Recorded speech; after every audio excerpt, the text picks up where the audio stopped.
Are you looking for a way to cut cravings? Before you reach for your next sugary treat, sniff some peppermint oil, or to make it even easier, just make yourself a peppermint tea. Oh my gosh, you look so great. What was your secret? It was so easy. All I did was every time that I wanted cake, I just had mint tea instead. It worked so amazingly that I don't even like cake anymore. Said no one ever. Yeah, so tips and tricks to get people to stop acting on cravings, like having a piece of fruit every time you want something sweet or going for a walk around the block when a craving pops up, at best is only going to work a couple of times. So if you've tried these and they didn't work for you, I am not surprised because no one ever has mint tea'd their way out of their binge pattern. Because in reality, tricks like this are just diversionary tactics to help you stall long enough to make it to bedtime. Because you can't binge if you're unconscious, right? They don't actually address the reason why you're having the craving in the first place, which means that they're probably going to do jack shit for making the craving go away. If anything, it will make the craving worse ultimately because the more we try to restrict something, the more we want it. By the way, this is the last bowl of cereal.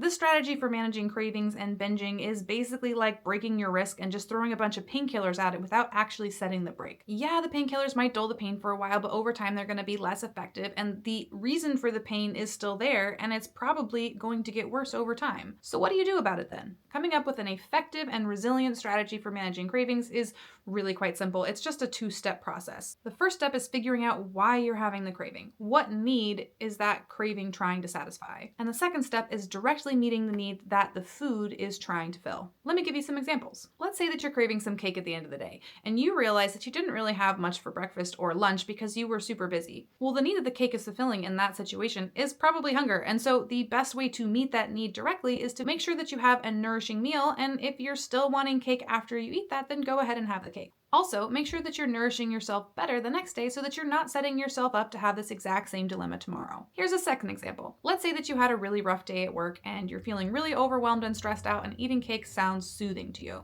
The need that the cake is fulfilling in this situation is comfort. It's going to help calm your nervous system down so that you're not so riled up. So how can you meet that same need in a non-food way? Is there something that you can do that will help calm your nervous system down? Can you take a bath? Can you go for a walk? Can you bitch about your day to a friend? Come up with a couple of ideas, try something, and if you're still feeling really stressed out and cake still feels like it's going to be soothing, go ahead and have the cake. Hey Natalie, I thought the point here was to not have cake. Why are you recommending that people have cake? Kenai, I want to be super clear that the goal in this process is not to avoid having cake. Rather, it's to get in the practice of trying to meet your needs directly rather than just smushing them all down under a mountain of cake. Because if every time that you have any sort of emotion, you're just pushing it down with food, you never actually have the opportunity to develop tools that are going to meet those needs better. The goal is to help you develop tools that are more effective at meeting the specific emotional needs that you have. Because if you can develop tools that are more effective at supporting your emotional needs than cake,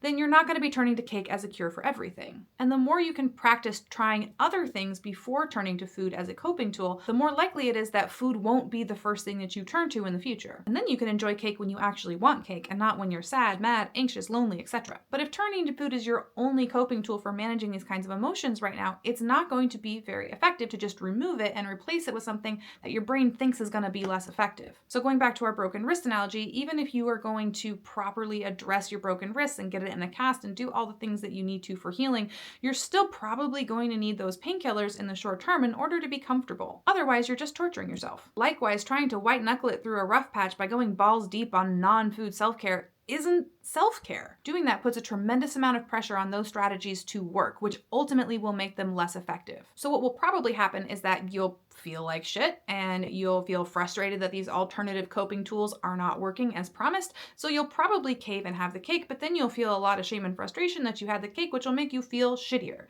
That's insanity. So don't start out with the intention to not have cake. Have the intention to explore other options from a place of openness and curiosity so that you can actually figure out what works for you and what doesn't. And give yourself permission to use your old coping tools if you need to while you're working on building new ones, right? So the goal here isn't to never eat emotionally ever again, because that is just not realistic.